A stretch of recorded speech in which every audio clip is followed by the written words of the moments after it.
So this is where I pour the melted chocolate onto a warmed pan.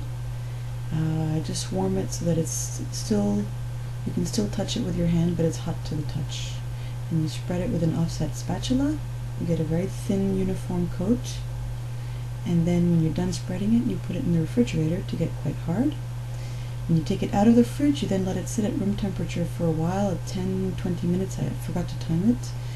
But if you have to get it just the right temperature so that you can then slide your spatula underneath the chocolate to make the ruffles.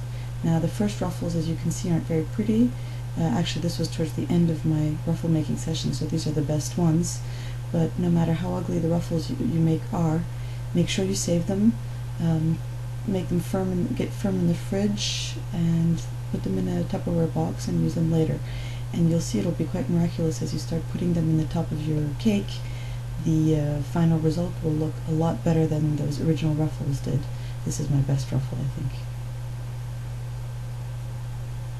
It's important to use very good chocolate because there's no other ingredients with the whole decoration of the cake. It's just pure chocolate.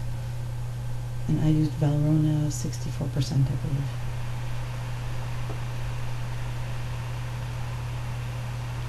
If the chocolate is too soft, don't hesitate to put the pan back in the refrigerator. It's probably better to work with chocolate that's a little bit too soft than too hard.